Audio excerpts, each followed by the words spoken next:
Mengaku Islam ramai, tapi sebenar-benar iman qalil. Muslim ramai, mukmin sedikit. Kenapa mukmin sedikit? Sebab dia disebahkan dengan syukur tadi. Sebab syukur itu seruan iman. Syukur, iman. Dia bukan seruan Islam, syukur dari hati. Bagaimana nak bezakan Islam, Muslim dengan mukmin?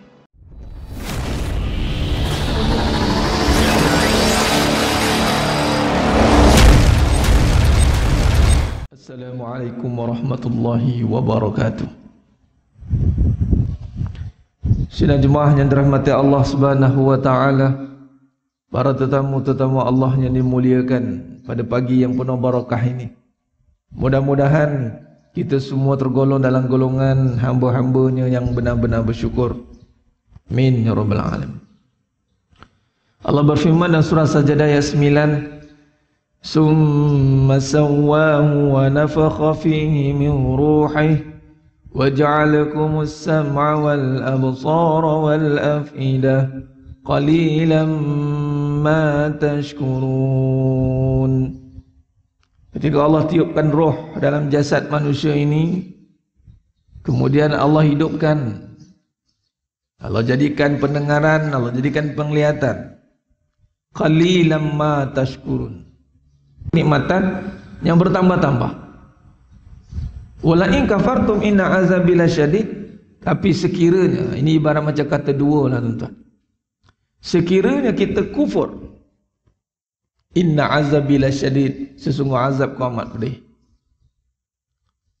Sidang jemaah mata Allah Subhanahu wa taala, dalam hidup ini kalau ditanyakan 10 orang, 11 orang tak nak azab. Bukan kata 10 orang, 11 orang takkan nak azab. Maknanya kita boleh jangkakan dah, tak ada seorang pun yang nak azab hidup ni. Tetapi barang siapa yang hari ini faham tentang nikmat yang sebenar itu, yakni dengan memulakan hidupnya menjadi hamba Allah. Sebab syukur ni diambil daripada kalam ataupun nama asma' ya syakur, Asma'ul Husna.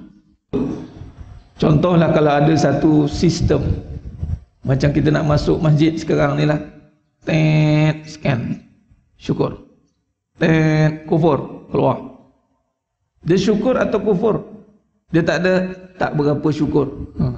Dia tak ada, dengan Allah Ta'ala clear, syukur atau kufur. Sekiranya ada satu sistem untuk semak kedudukan syukur atau kufur, agak-agak berapa ramai yang boleh datang dengan Allah? Kalau ikut ayat tadi lah, surah Sajadah ayat 9, sedikit. Qalilan ma tashkurun, sedikit. Sebab apa? Sebab sistem untuk mengenal pasti syukur dan kufur ni, kalau kita boleh wujudkan, memang dia akan bagi bilangan sikit. Kalau kita nak nisbahkan dengan ayat tadi surah Sajadah ayat 9. Nah, itu kalau ada sistem tu. Alhamdulillah Allah tidak wujudkan sistem itu. Kalau ada tu nyaya tuan. Nah, sebab Allah kata qalilan ma tashkurun, sedikit hamba-Ku yang bersyukur. Dan ini diterjemahkan, apakah ciri dia? Hidup yang dipenuhi dengan nikmat. Kalau ditanya pula dalam ramai-ramai orang yang kita interview, kita tanya soalan macam ni, hidup anta nikmat ke azab? Azab hidup ni. Kan? Nampak? Dan nampak ada bibit-bibit dia.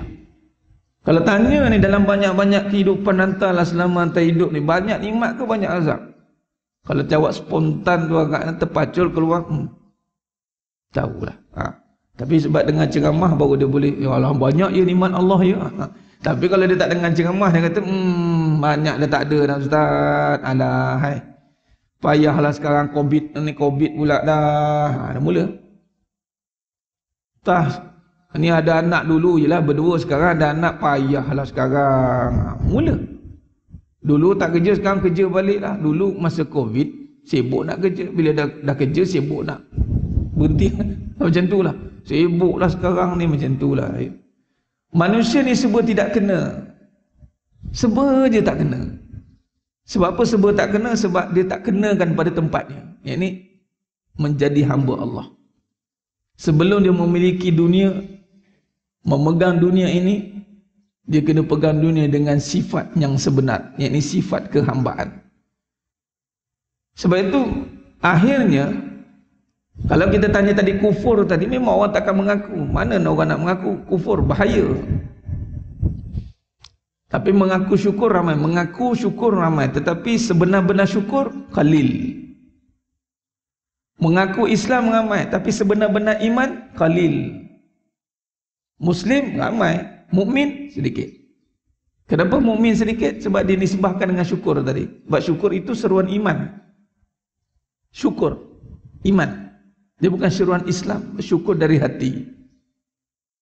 Bagaimana nak bezakan Islam, Muslim dengan mukmin di saat, kenapa tadi bila tanya soalan kehidupan? Nisbahnya adalah ujian. Berapa ramai yang di saat, subhanallah. Padam.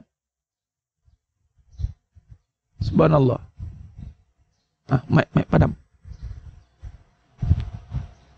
Terus ujian. Baru nak sebut ujian.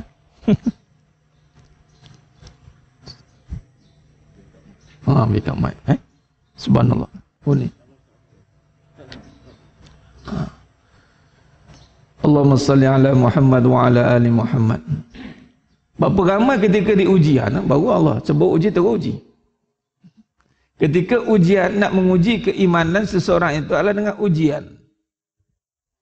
وَلَنَبْلُوَنَّكُمْ بِشَيْءٍ مِنَ الْخَوْفِ. Demi sesungguhnya kami akan menguji kamu. Khauf, ketakutan. Nah, maka di saat datangnya ujian, dengan ujian itulah akan membezakan adakah dia ini sebenar-benar iman atau dusta. Surah Al-Ankabut ayat 2 ayat 3 pun Allah berfirman, ahasiban nas, adakah manusia itu ayusraku qalu amanna, dibiarkan apabila dia berkata aku beriman kemudian tidak diuji. Maka adakah sisi ujian ini perkara yang buruk? Tidak. Ujian untuk membezakan tahapan dia ini beriman atau sebaliknya. Sekiranya dia ini benar-benar beriman, maka dia diangkat darjatnya, ditambah nikmatnya, teruji keimanan dia, maka sudah pasti mendapat ganjaran. Macam kita jawab periksa, kemudian boleh jawab naik, lulus, naik lagi. Begitu. Kalau tak nak diuji, rugi. Sebab apa? Langsung tak ada peningkatan. Kalau macam tu tak nak diuji lah Ustaz, rugi terus, disqualified, tak layak terus. Nak menduduki peperiksaan ujian itu, pertama kena layak diuji. Orang yang layak diuji ini memang orang hebat-hebat. Peperiksaan apa SPM makin tinggi level, makin hebatlah orang yang mendudukinya itu. Kalau level pengajian PhD, ada viva-nya, ada berapa orang yang kritis nanti, lagi hebatlah. Yang mengkritiknya pun orang-orang hebat. Yang kita ni diuji oleh siapa? Allah Maha Hebat. Jika diuji oleh Allah yang Maha Hebat, maka hebatlah tuan-tuan. Kena syukur, tapi berapa ramai yang boleh melihat. Sebab tu iman itu datang kepada ujian. Melihat ujian dengan keimanan itu membezakan cara penampilan kita, cara kita berhadapan dengan perkara itu. Jadi saudara iman mata Allah SWT, semua perkara ni, perbincangan ini kita satukan dalam perbincangan yang besar.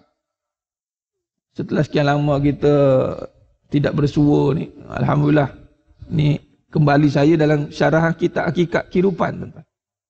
Dalam syarah kitab Hakikat Kehidupan. Sebab apa? Kalau kita nak melihat keimanan kita ini, yang tadi terjemah tadi keislaman, tuan-tuan.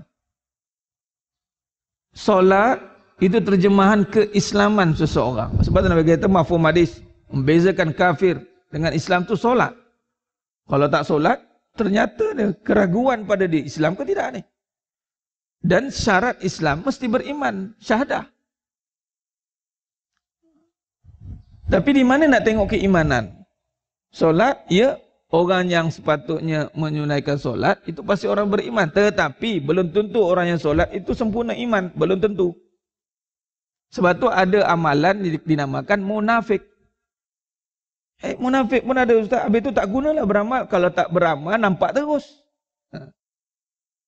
Nampak terus perangai, tak solat. Tahu dah, tak ada orang kata, tak apa Ustaz. Kalau dia tak solat, tapi hati dia baik. Macam mana nak kata hati baik? Yang syariat pun gagal. Yang basic. Yang syariat ni yang basic, yang asas.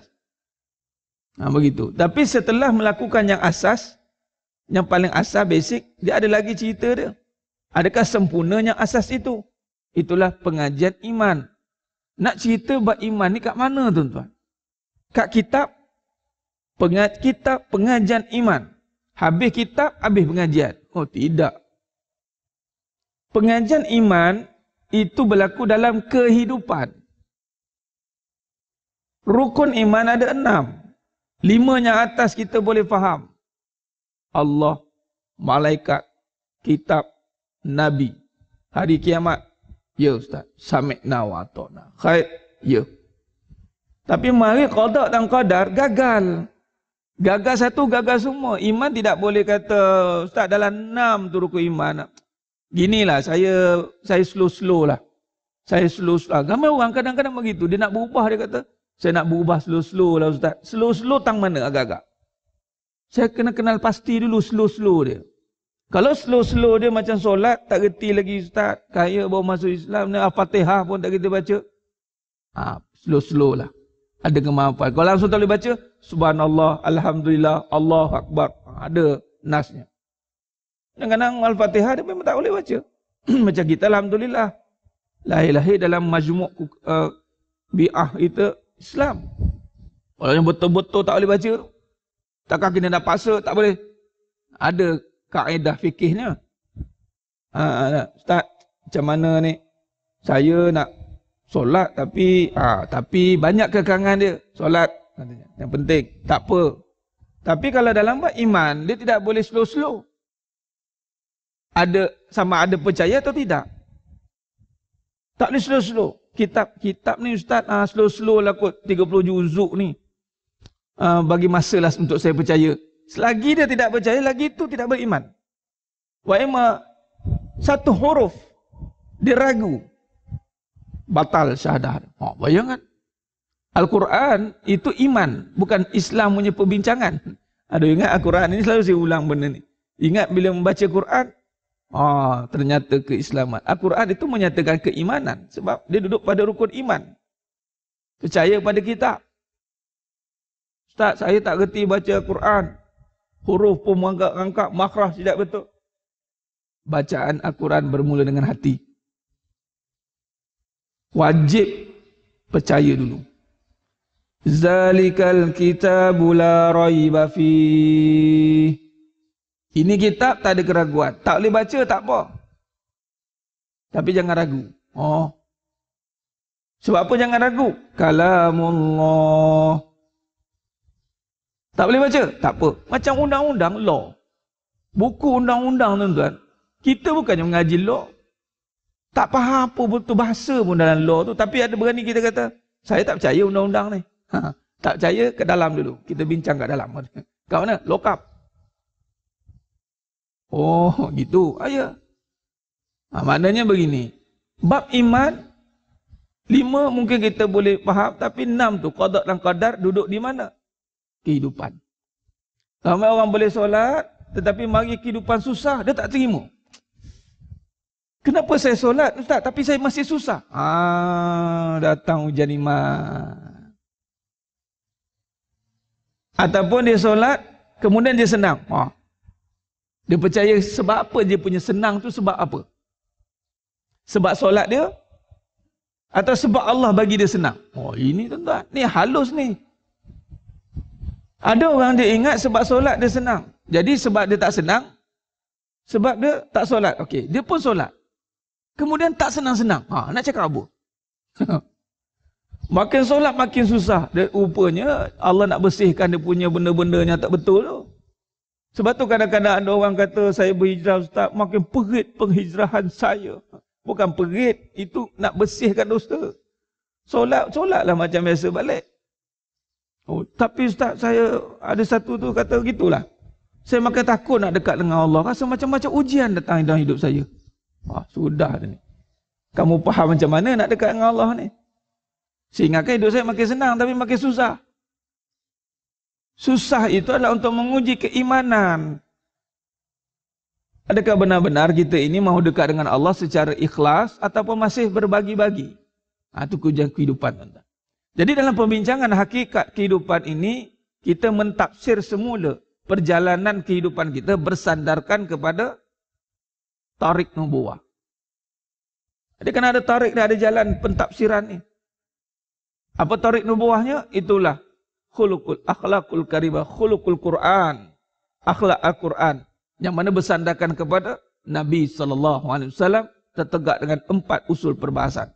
Saya selalu ulang perkara ni. 4 usul perbahasan ni tuan-tuan, bukannya 4 bulan, bukannya 4 tahun, tetapi sepanjang hayat. Kenapa? Nabi SAW sabda, innama bu'istu liutammima makarimal akhlak. Innama. Nabi menegaskan, tidaklah hanya, sesungguhnya, hanya senya aku. Kalau nak ceritanya ulama syarah takrihkan hadis ini mengatakan, Nabi SAW tak ada kerja lain sebenarnya. Kerjanya makarimal akhlak, betulkan perangai. Perangai ni tuan-tuan tak nampak dalam solat. Tak nampak. Sebab semua sama. Allahu Akbar. Boleh kenal tak orang ni pemarah ke tidak? Mana nampak? Tengah marah tadi bawa lanting kerusi ke apa. Azan tu, Allahu Akbar. Tak nampak. Nampak tak dia ni seorang penyayang ke? Tak nampak. Adakah nampak seorang penipu? Tak nampak. Sebab tu orang kata, baik nama solat tapi penipu. Macam mana menipu tu dalam kehidupan nanti? Sepatutnya solat itu mendidik diri. Sepatutnya. Fahsya wal munkar. Sepatutnya setiap amalan Islam, rukun Islam itu menyatakan keimanan. Sebab itu bila kita tidak memahami keimanan, perhalusi keimanan, dia akan jadi fitnah kepada amal. Fitnah. Sebab itu dia kena seiring. Iman, amal. Iman, amal. Dah beramal, mantap iman. Dah mantap iman, kena beramal. Orang beriman pasti beramal. Sebab perkataan iman kaitannya dengan amal. Setelah beriman, solat. Zalikal kitabu la raiba fihi hudan lil muttaqin alladzina yu'minuna bil ghaib wa terus dan wa yuqimuna shalah. Wah, tidak boleh tidak. Orang beriman mesti beramal. Kalau dia kata beriman tak apa, iman di dada. Amal, kalau kita beramal pun orang tak nampak untuk Allah. Itu nama sesat lah tu. Dia mesti terjemah. Cuma bila, kenapa datang keliru orang mula ragu balik dengan amal? Sebab datangnya fitnah di dalam beramal. Ini akhir zaman. Fitnah. Dan fitnah ini memang dibawa oleh iblis. Iblis memfitnah. Fitnah ni maknanya dia boleh menukar keadaan yang baik jadi buruk, buruk jadi baik. Solat tu dah baik dah. Tetapi kerana tidak diselami, dikuatkan dengan keimanan, maka solat menjadi fitnah. Dia solat tidak dengan iman, dia solat dengan perbuatan saja. Dia tidak hudur hati, tidak faham tentang takrif iman yang sebenar, yakni kalau takrif iman kembali kepada qada dan qadar. Saya suka buat satu kesimpulan tentang keimanan qada dan qadar. Kekuasaan dan ketentuan. Bila dia tak faham kekuasaan Allah Ta'ala, dia solat. Di saat dia solat, Allah uji dia susah. Maka dia akan agiu. Di situ tentang fitnah. Itu kadang-kadang bila solat, lepas solat, dia jadi marah-marah. Kenapa tidak boleh keluar, tak boleh menghancurkan fahsya wal munkar? Kerana solatnya tidak tadi dengan alladzina yu'minuna bil ghaib. Dia tidak percaya pada perkara ghaib. Tak nampak. Dia tak yakin dengan susah senang itu adalah satu ujian yang Allah untuk meletakkan dia ini sama ada dia hamba Allah atau hamba dia. Dia tak terima perkara itu. Bila dia tak terima perkara itu, bagaimana dia nak sembah Allah? Maka datanglah hanya perbuatan semata-mata tertolak. Contoh, kita bekerja dengan satu tempat. Kita ikut segala suruhan. Undang-undang datang awal semua ikut, kita kerja. Tapi dalam bab bos kita tak percaya. Kita tak percaya ini bukan bos suruh ni. Ini semua benda ni, ini bukan dari bos ni. Kita ada je masa untuk memberontak. Kita buat, tapi tunggu masa untuk memberontak. Sebab kita melakukan amalan itu tidak sepenuh hati, tidak menerima ini datang daripada pucuk pimpinan. Kita menjangkakan bahawa bukan ni, tak sepatut ni, dia agiu. Kalau kita menerima semua itu datang daripada pucuk pimpinan, daripada atasan, turun ke bawah, datang menerima pula dengan ketakutan, dia melaksanakan dengan kerendahan. Arahan. Ini datang pada ni arahan pihak atasan. Baik tuan. Ni kalau tak buat ni apa jadi? Buang. Baik. Dia buat. Dilakukan. Malah dilakukan bukan terpaksa dah. Dia dah kenal bahawa ini datang pada pihak atasan. Pihak batasan ni berkuasa. Dia lawan macam mana pun tak boleh. Maka dia kena terima dulu apa saja yang telah ditentukan. Sebab tu sebelum bekerja, anda sanggup susah, anda boleh terima ini, boleh kerja dalam keadaan ni, kalau gaji gini, cuma cerita. Semua kehendak majikan. Setuju? Sign. Bila dah kerja, jangan banyak cerita. Kalau tidak, jangan kerja. Sebab tu masuk Islam, la ikraha fiddin. Orang kata jangan paksa. Maksud jangan paksa ni, Islam tidak memaksa untuk kita melakukan semua perkara. Tak ada paksaan. Nak masuk Islam kena rela. Dia tidak boleh sebab orang lain. Dia kena betul-betul sedar. Sebab nanti jangan terpaksa beramal. Contoh, pagi ni terpaksa sebenarnya nak dengar kuliah. Jangan tuan-tuan. Rugi. Tapi Ustaz kalau nak mula-mula belajar, mula-mula tak apalah. Tapi kalau sampai ke sudah terpaksa je. Dia kenalah macam mula-mula boleh macam solat. Umur 7 tahun. Marah dia. 10 tahun. Rotan. Mungkinlah dia buat sebab takut kena rotan ke kena marah. Tapi kalau sudah 30 tahun pun sama juga. Di mana martabat iman? Mungkin dulu datang masjid terpaksa sebab sibuk. Contohlah sibuk, terpaksa datang. Ada dah tak sibuk pun terpaksa juga. Satu hal, contoh. Jadi dengan Allah ni bukannya sebab Allah kata dah masuk Islam, masuk semua kafah. Jangan rasa bebanat. La yukallifullahu nafsan illa wus'aha. Aku tidak bebankan. Kamu buat, sepatutnya kamu kena kenal. Itu dia pengajar hakikatnya begitu tuan-tuan.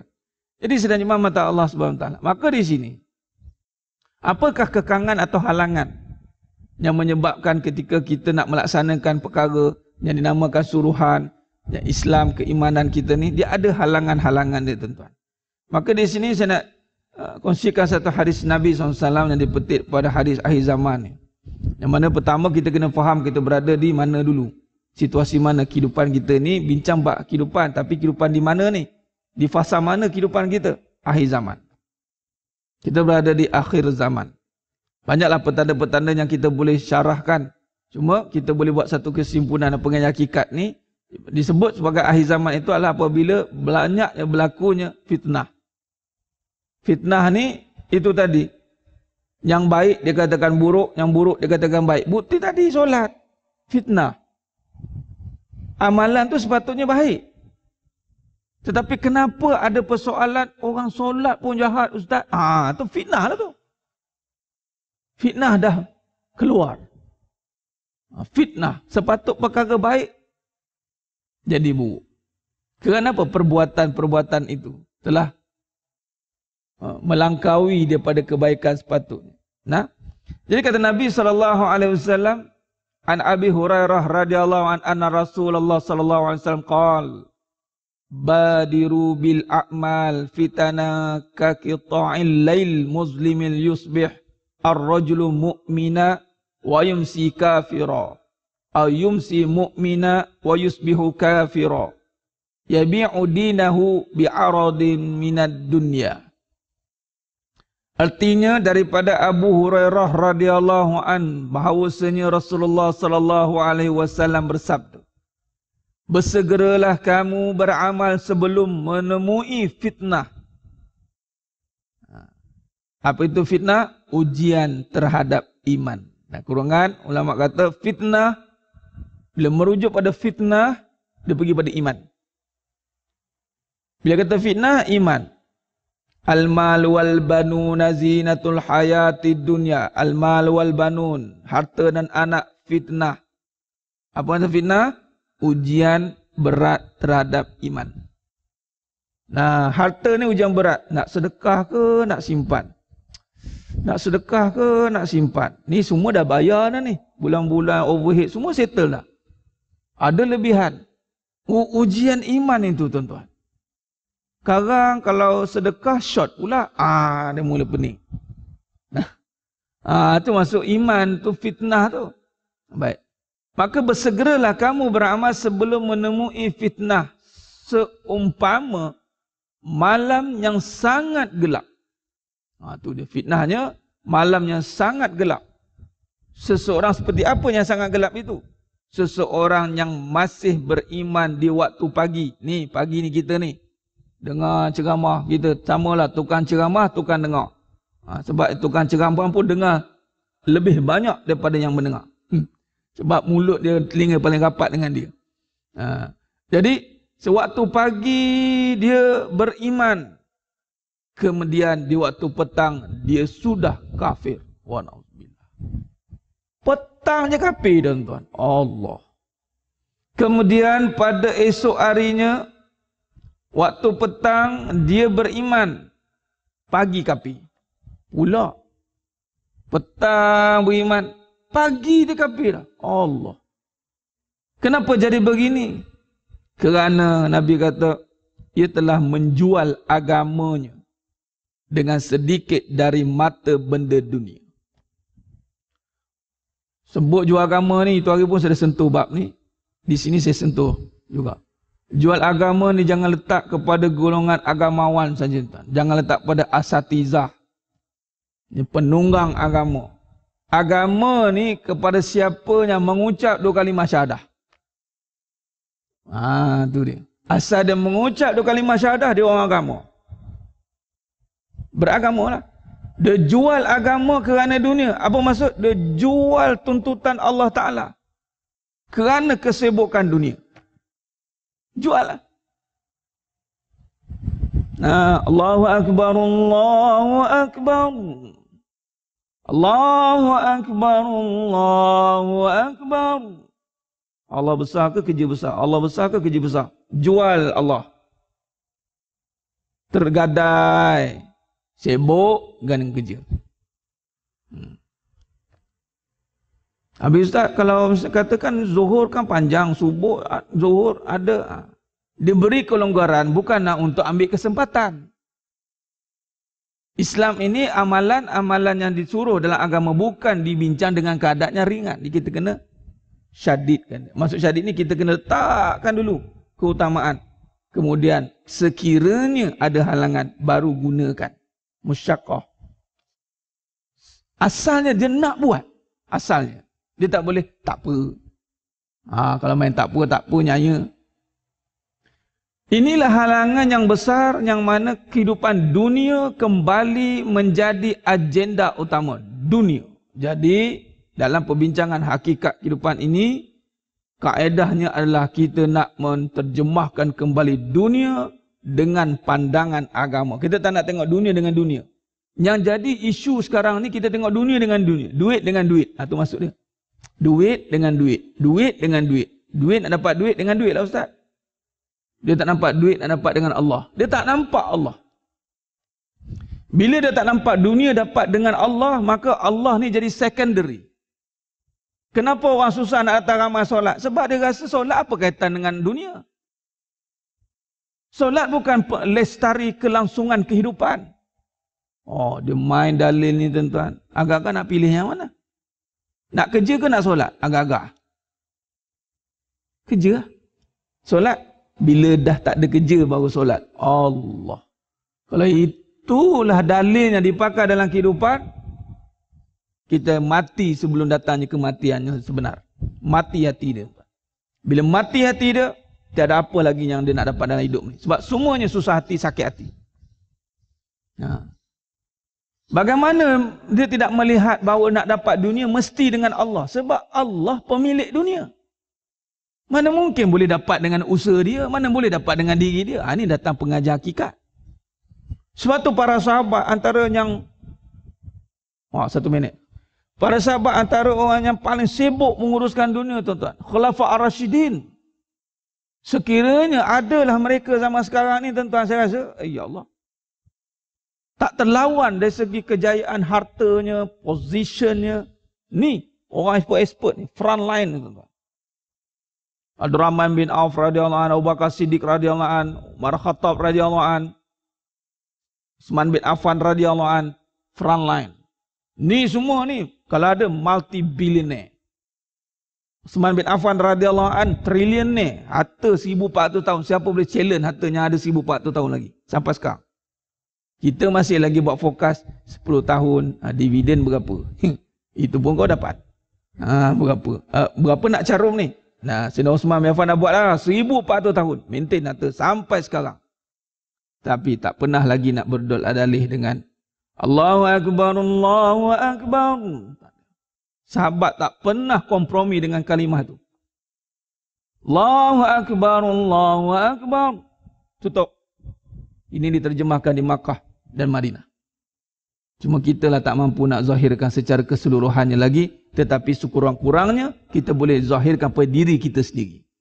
Itu cara kita nak buat. Jadi saya kira cukup setakat tu dulu pengajian kita pada pagi yang penuh barakah ni. Kesimpulannya adalah kita telah bincangkan kembali perbincangan tentang bagaimana nak menyelami, mentafsirkan kehidupan ini dengan keimanan agar amalan kita tidak terfitnah. Itu sunnah.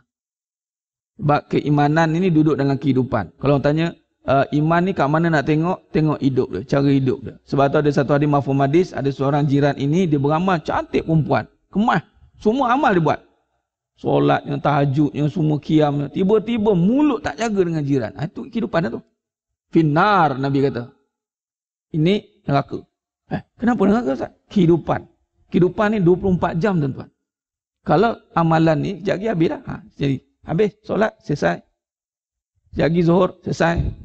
Tapi kehidupan selagi tak selesai 24 jam, selagi itulah. Dia meter reading dia macam tu. Dia kalau dia marah dengan orang tu, meter reading dia laju. Tapi kalau pahala pula, meter reading dia laju. Sebab tu antara timbangan yang paling berat di akhirat nanti adalah akhlak. Akhlak ni timbangan yang paling berat. Dan itulah yang paling susah nak buat. InsyaAllah, jadi cukup setakat tu dulu. Mudah-mudahan apa yang kita bincangkan pada pagi yang penuh barakah ni, Allah terima, Allah jadikan kita sebagai hamba-Nya yang benar-benar mampu untuk melaksanakan segala perintahnya. Sami'na wa ata'na. InsyaAllah, mudah-mudahan semuanya hadir pada pagi ini dimasukkan insyaAllah di dalam syurganya tanpa hisab. Amin ya rabbal alamin. Aku qouli hadza wa astaghfirullahalazim li wa lakum wa bila taufiq wal hidayah. Assalamualaikum warahmatullahi wabarakatuh. Kita tangguh dengan tasbih farah dan suratul